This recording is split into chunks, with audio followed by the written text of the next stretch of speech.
His champagne glass was mid-toast, still tilted, still sparkling in the light, when I interrupted him. "Do you even know who I am?" "Yeah," I said it, out loud, in front of 200 people, a dozen of whom I had just shaken hands with, half of them still chewing their overpriced mini crab cakes. He blinked like I'd slapped him. The glass paused in the air, awkward. A few guests chuckled, thinking it was part of a speech. It wasn't. Let me back up. This wasn't my wedding. God, no. I hate tuxedos and I don't believe in fondant. It was my sister's, and not just any sister, the sister.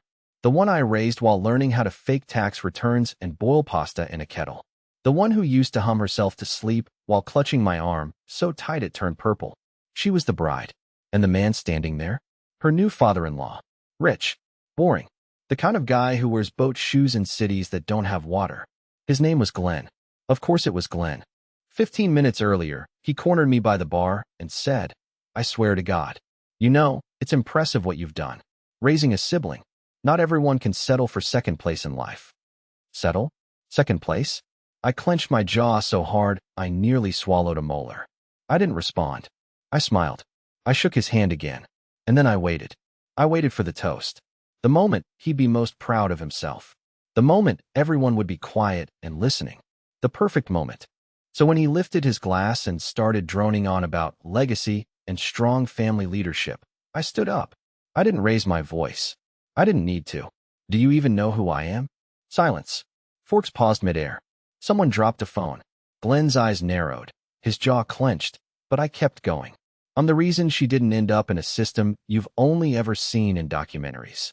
I'm the one who taught her how to write her name and how to forgive a world that burned her bed. I'm not second place. I'm the damn finish line." Glenn's face? Drained. Pale. Like someone unplugged him.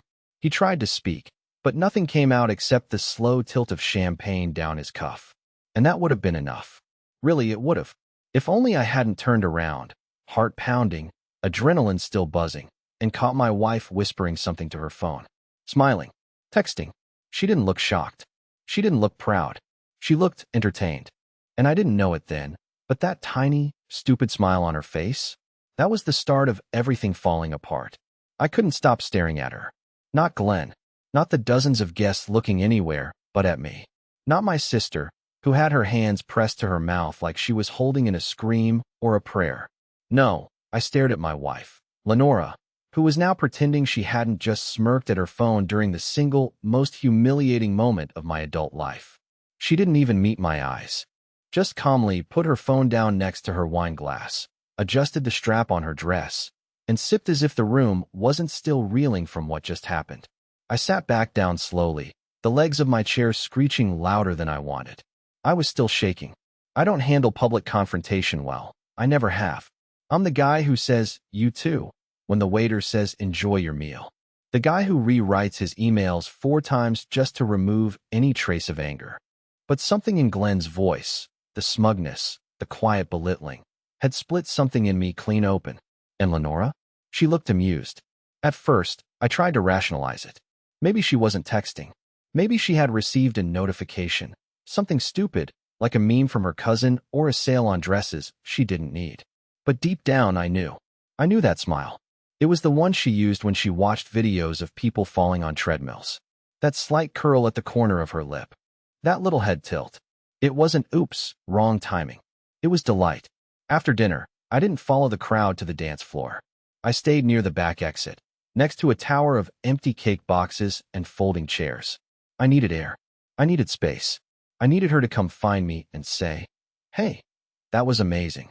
You finally stood up for yourself." Something. Anything. Instead, she took 28 minutes. Yes, I counted. She finally came out, heels clacking against the pavement like punctuation marks on a statement I hadn't heard yet. She didn't touch me, didn't say my name. She just leaned next to me and pulled out a cigarette. She doesn't smoke. Or at least I thought she didn't. "You okay?" she asked, lighting it like she'd done it 100 times. "I don't know," I answered. "You tell me." She exhaled slowly and looked out into the dark parking lot. "You embarrassed him. Was that a bad thing?" She shrugged. "Depends. Is this a victory lap or a breakdown?" I stared at her like she'd grown another head. "He humiliated me. You saw that?" "Yeah," she said, flicking ash to the side. But you also kinda made it about you. Something snapped inside me then. Not violently, not all at once. It was more like watching a thread unravel from the inside of a sweater you've worn for years, realizing it's been loose for longer than you knew. I made it about me? I whispered. She didn't answer, just kept smoking, looking bored. I leaned in. What were you smiling at? This time, she turned to face me, her expression blank. What? During the toast. You smiled at your phone. What was so funny? Her jaw tightened just slightly. Then she shook her head like I was being ridiculous. It was nothing.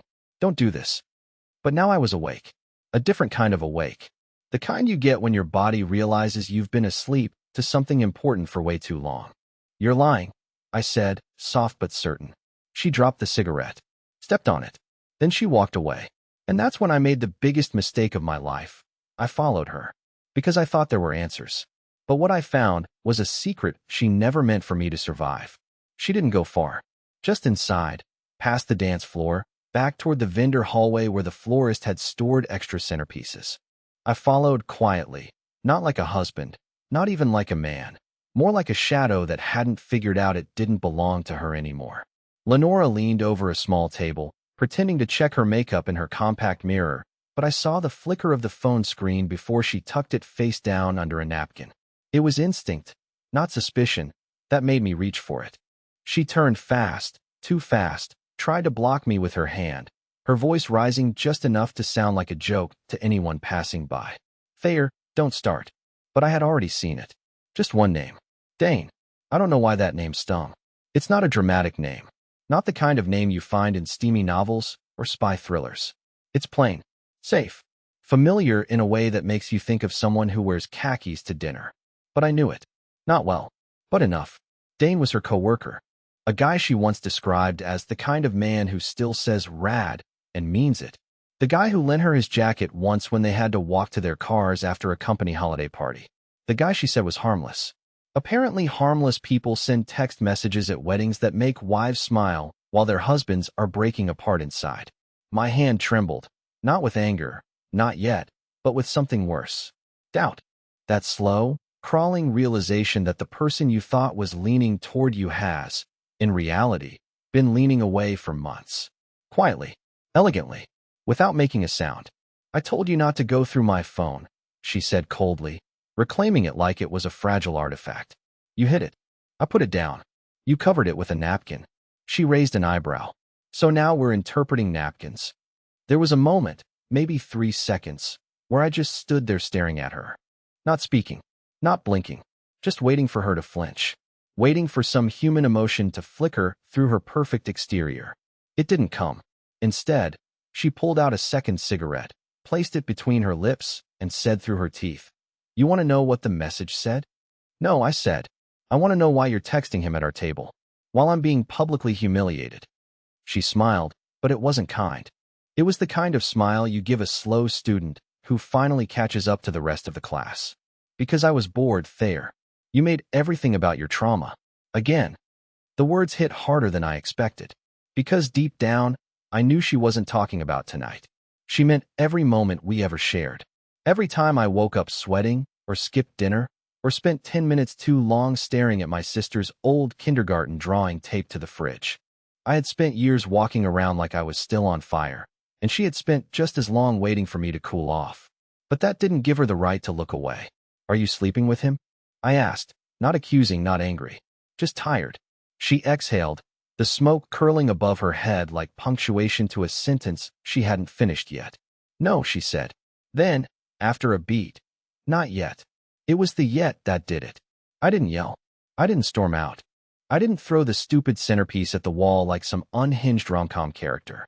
I just nodded, turned, and walked back into the wedding like a man re-entering a building that had already burned down. I sat through the speeches. I watched my sister cry happy tears. I clapped. I smiled. And inside, I made a decision. One that would change everything. For me, for Lenora, and for someone else who had no idea what was coming. They say there's a moment, just before a terrible decision, where your body tries to save you. It gives you a chance, a pause, a hesitation, to walk away. I felt that moment. It came right after the cake was cut, When the DJ changed from soft jazz to some upbeat nonsense that no one actually dances to unless they've had 3 glasses of wine.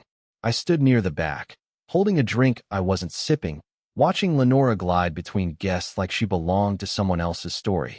She laughed easily, threw her head back like nothing had happened, like she hadn't just told her husband she was warming up to cheat. I could have walked out then. I should have. I had my keys. My bag. No one would have stopped me.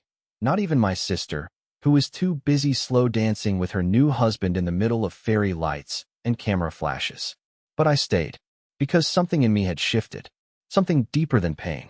I wasn't looking for justice, or clarity, or even revenge. I just wanted her to see what she'd done, really see it, and feel even a fraction of what I'd been swallowing for years. So I waited. I watched her cross the room with her phone in hand. I watched the screen light up and her thumb slide across it like muscle memory.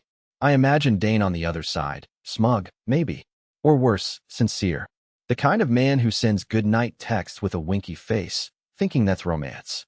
I pictured him lying in bed in some apartment that still had framed posters instead of art, typing things to my wife that I'd never dared to say aloud. I followed her movements like a scientist watching a specimen. Smile. Sip. Scroll. Smile. It wasn't real. None of it. She wasn't even performing for anyone. It was just who she'd become. Effortless. Hollow. When the music dipped, when the MC took the mic to ask for all couples to come to the floor, I made my move. I walked up behind her. Quietly. She was mid-laugh with someone from her work. He didn't recognize me at first, even though we'd met twice. She turned when she saw his eyes shift. "Oh," she said flatly. "You're still here." I nodded. "Can I talk to you?" She gave me a tired look. "Now. It won't take long." She followed me reluctantly down the hallway toward the coat rack. I turned, and for a second, I wasn't sure what I was even going to say. I just knew I couldn't let this rock keep growing between us without trying to cut into it. "You said you haven't cheated," I began, voice low. She crossed her arms. "We already did this, Thayer." I ignored her. "But if I asked to see your messages with Dane, right now, would I find something that breaks me?" She looked away. That was all the answer I needed. "Right," I whispered. "I don't know what you want me to say," she snapped suddenly. "You've been distant for years. You live inside your own head. You treat me like a roommate who's not allowed to touch the thermostat." I felt invisible. My mouth opened, then closed. Because she wasn't wrong. But also, she had never said any of this before. Not once. "No, we need to talk. No, something feels off. Just this." "So you turned to him." "I didn't turn to anyone," she said. "I just wandered." Wandered. The word made my skin crawl. Like I was some path she had gotten lost on. Like I wasn't a person, just a detour she regretted. I stepped back. "Okay. Okay, what?" "Okay, we're done." She blinked. "What now? At your sister's wedding?" "Yes." "You're overreacting." "No," I said. "I'm finally reacting." She scoffed. "You don't even know what you're doing." "Maybe not," I admitted. "But I know who I am. And I'm not going to spend another year sleeping next to someone who's waiting for a better option to come along." She didn't stop me when I walked past her. Didn't call my name. Just stood there, hands still crossed, like she was cold and didn't want to admit it. And I thought that was the end. But I was wrong. Because the next morning, when I checked my phone, Dane had messaged me, and what he sent nearly made me throw up. The morning after the wedding was oddly bright. One of those aggressively sunny days that feel sarcastic. Birds chirping like nothing burned down. My inbox was full of spam, 2 notifications from an old podcast I don't listen to anymore, and then I almost didn't open it. The preview read, "Hey man, I know you probably hate me." At first I thought it was a mistake. Some dumb, guilt-ridden attempt at damage control. Maybe Lenora told him I knew. Maybe he thought reaching out would somehow clear his conscience. Or, worse, shift the blame onto me, like I had driven her to it. I clicked out of morbid curiosity, not expecting anything. What I found pulled the ground out from under me. "Hey man, I know you probably hate me. I get it. But I figured if things are already falling apart, you at least deserve the truth. All of it. Lenora's not who you think she is. And I'm not the first." I sat up. I read the message again. Then a third time, this time slower. My hands went numb. My mouth dry. "The first? How many were there?" The message continued. "We hooked up once. It wasn't even recent, months ago. We were drunk." I thought she regretted it, but the next day, she sent me a playlist. A freaking playlist, man. Called it Us Energy. I thought she was just flirting. I didn't think she'd go this far. I've kept my distance since then, but she kept reaching out. I only replied again because I thought she'd moved on. I didn't know you were still together. She said you were separating. She lies a lot, man. She lied about other guys too. There was someone named Julian. And maybe another. I'm not sure. I don't know. I'm sorry. I dropped the phone. Not because I was shocked, but because I wasn't. That was the worst part. A small, poisonous voice inside me whispered, of course. Of course, she wasn't just emotionally checked out. Of course, she wasn't just bored. This wasn't about one moment. It was a pattern, a spiral, one I hadn't seen, because I was too busy trying to be the guy who holds everything together even when it's been dust for years. I got up, still barefoot, still dressed in the wrinkled clothes from last night. The hotel room was small and smelled like roses. Left over from the centerpiece Lenora insisted on taking back, as if sentimental theft could make her feel anything real. I didn't even think about what to do next. I just grabbed her phone. It was in her purse. No lock. She was arrogant like that. Confident no one would question her. I scrolled through the message threads with trembling fingers, half praying Dane had lied. He hadn't. There were names I didn't recognize. Some were saved as first names, some as initials, and one simply as Tuesday. Tuesday. What kind of person saves someone as a day of the week? The conversations weren't explicit. Nothing that could be used as proof in court. But they were real, emotional, familiar, full of inside jokes and vague innuendos. She called one of them stranger husband. Another coffee twin. She sent selfies, casual, nothing revealing, but intimate in a way that made my stomach turn. I suddenly felt like an intruder in my own marriage. Like I'd been living in someone else's version of our life, while she curated new ones in the background, switching them out like mood lighting. When she returned from her shower, hair wrapped in a towel, humming, like this was just a lazy Sunday, she didn't see me crying on the edge of the bed. Not right away. It wasn't until I said her name, quiet and cold, that she paused. Lenora. She looked up, froze. I held up her phone. How many? She didn't ask what I meant. That told me everything. She walked slowly toward me, arms crossed like a shield. I can explain. I laughed. This strange, broken laugh that sounded like it came from someone else. No, I said. You can't. You've been building an entire alternate reality behind my back. And for what? Because I wasn't shiny enough? Because I carried too much of my sister's trauma? Because I don't take selfies with foam art on coffee? She opened her mouth, closed it, then finally said, I didn't mean to hurt you. Another lie. Because people like her don't make mistakes, they make choices. Cold, calculated choices designed to keep their world exciting while convincing you yours is just too boring to matter. I stood up, looked her straight in the eye. You're not a mistake, I said. You're a storm pretending to be shelter. And I walked out. But I wasn't done. Because what I found next, hidden in her deleted emails, that was the final nail. I didn't leave the hotel room in some dramatic storm out. No slamming doors, no screaming accusations. I left the way you leave a hospital after bad news. Numb, stiff, moving because you don't know what else to do. I went downstairs, sat in the lobby next to a half-dead plant, and stared at my phone. My mind raced in 100 directions, but my body stayed completely still. Something Dane had written kept echoing in my skull. She lies a lot. It wasn't just the number of guys, or the months of deception. It was the fact that she did it so easily, like she'd been training for this her whole life. And if she was capable of lying that well, of playing me, Dane, and God knows who else, what else was she hiding? That thought pushed me back upstairs. She was in the bathroom again when I returned. I could hear the shower running, the distant hum of her singing. Yes, singing, like nothing had happened. Like our entire marriage wasn't lying in pieces on the floor, just outside the door she'd closed. I didn't speak to her. I didn't want another excuse or half-truth. I wanted clarity. I wanted something she couldn't manipulate. So I went back to her phone. Not the text this time. I opened the mail app. It was empty. Suspiciously so. Just a few promotional messages and a confirmation for a brunch reservation next week. Nothing personal. Nothing real. Which was exactly why I opened the trash folder. It was full. I didn't know where to look first. There were hundreds of emails, some short, others long enough to be journal entries. I started scanning for names I recognized. Dane was there, of course. Julian too. But then I saw something worse. A thread titled, Joint Account Access, Confirmation Enclosed. I opened it. It was dated 3 months ago. The email contained a PDF attachment. I clicked it open and stared at the top of the document. Bank of Cedarbrook. Account Access Authorization Form. Dane Weiler added as secondary account holder. I froze. I read it again. Then I checked the details. Routing numbers. Full names. Her signature. She had added him to our joint savings account. The one I'd been funneling extra freelance income into for over a year. The one I'd talked about using to buy a house. To finally get out of the tiny rental with paper-thin walls and a cracked sink. That account wasn't just money.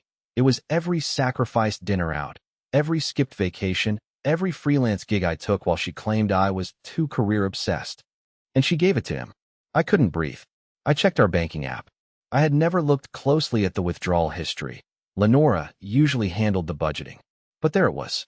$3,800 missing over the past 2 months, in small increments.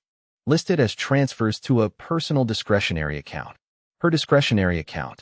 But now I knew it wasn't just hers. I sat back against the bed frame, my knees shaking. It wasn't just infidelity. It was theft. It was betrayal with a paper trail. This wasn't a marriage anymore. It was a con job, and I was the last to know I was the mark. The bathroom door opened. She stepped out in a towel, her hair wrapped tight, her eyes soft, like she expected me to be gone. Or maybe still crying.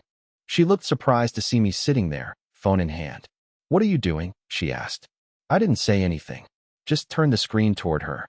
She blinked. Her expression didn't change, not even a flicker of guilt.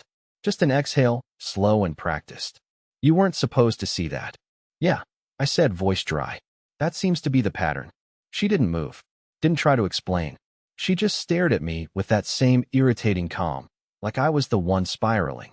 Like I was overreacting again. "What else is there?" I asked.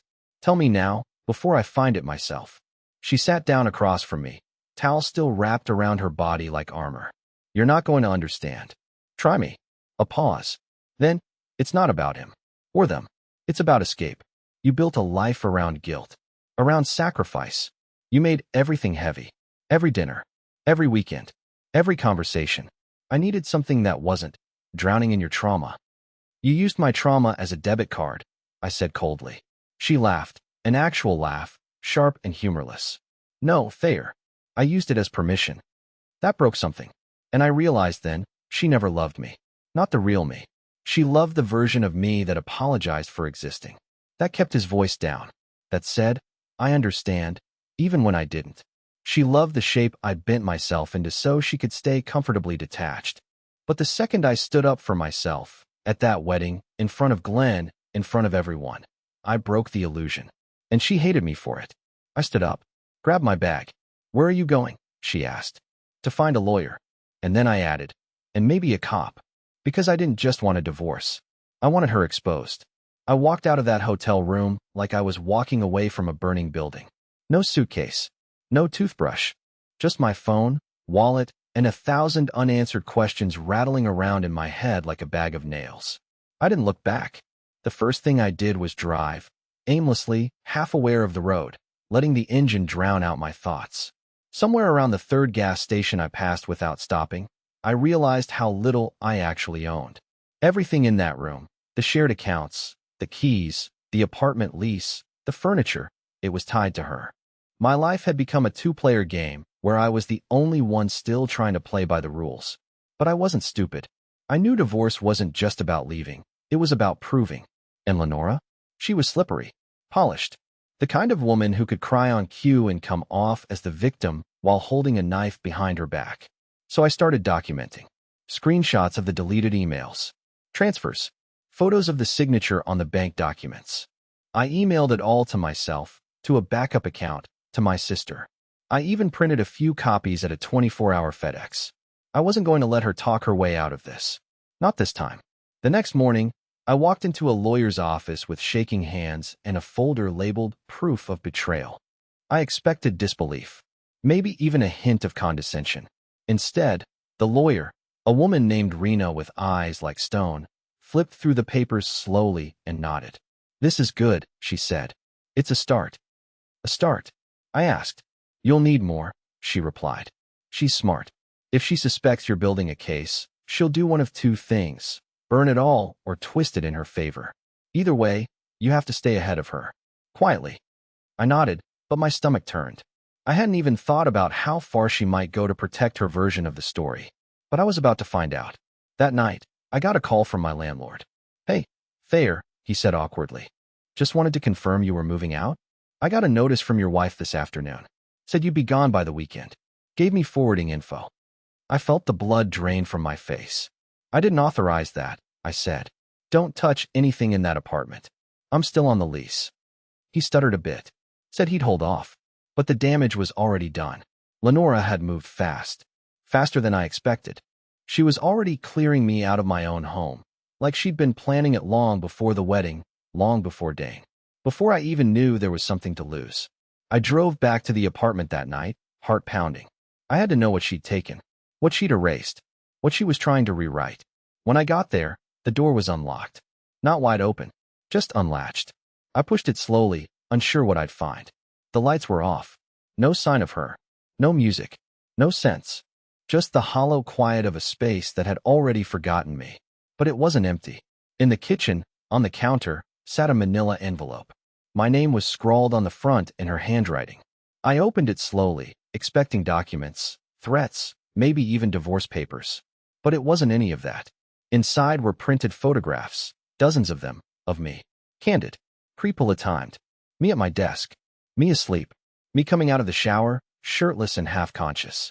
Me at the grocery store holding a box of cereal, looking confused. Some of them I remembered.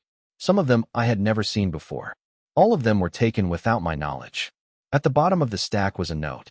"You're not the only one who keeps receipts. Let's not make this uglier than it already is. You leave quietly. I walk away clean. Don't push me, Thayer." My hands were shaking so badly, I almost dropped the envelope. Because this wasn't just about a breakup anymore. This was war. And Lenora? She had already drawn the first blood. I didn't sleep that night. I sat in my car, manila envelope on the passenger seat like it might explode. I stared at the photos, my own face over and over again, and felt something I hadn't felt in years. Rage. Not panic. Not despair. Not the exhausted ache of a man trying to keep a dying marriage on life support. Pure, focused rage. But it didn't burn me. It cleared me. By morning, I knew exactly what I had to do. First, I scanned the entire envelope and handed it, along with every screenshot, document, and transaction receipt, to Rena, my lawyer. She looked through it all calmly, then said something that stuck with me. "This isn't just manipulation. This is intimidation. And it's going to help you." It did. The case moved faster than anyone expected. Once Lenora realized I wasn't bluffing, that I had lawyers, backup files, and a timeline that exposed her access to our accounts, she tried to pivot. She filed a counterclaim full of vague accusations, emotional neglect, abandonment, even privacy invasion. But the envelope she left on my counter? It made her the one guilty of surveillance. Her lies collapsed under the weight of her own arrogance. Within 6 weeks, we had a court date. And I won. Full separation. Financial restitution. She had to return every dollar she'd funneled out of the joint account. She tried to play victim one last time, sobbing to the judge about how I weaponized her affection. But Rena stayed cool, unshaken, and I just sat there, finally silent, because this time, I didn't need to defend myself. The truth had already done it for me. But here's the thing. That wasn't the real victory. The real victory came after. When I moved into a studio apartment downtown, nothing fancy, just mine. When I picked up my guitar again after 9 years. When my sister came over with her husband and made me lasagna in a foil pan while blasting music from our childhood, dancing barefoot on the linoleum. When I opened a new savings account under only my name. When I saw my own reflection in the mirror and realized I wasn't broken. I was finally mine again. Lenora texted me once. Just one line. "Are you happy now?" I didn't reply. Because I was. It didn't happen overnight. Healing isn't a finish line. It's a quiet decision you make every morning. But little by little, I came back. I stopped apologizing for my scars. I stopped measuring my worth against how convenient I was to love. I stopped needing to explain why some nights I still double-check the locks, or wake up from dreams where I can't speak. And one Sunday, I went to a bookstore. Alone. I sat in a quiet corner with a cup of coffee and a paperback I hadn't heard of. The barista made a smiley face in the foam. I laughed. It was stupid, small, but I laughed. And that's when I met someone. Not someone who saved me. I don't believe in that anymore. Just someone who looked me in the eye and said, "You seem like you've been through hell." And when I smiled and said, "I have," she replied, "Well, I hope the return trip is beautiful." And for the first time in years, I believed it could be.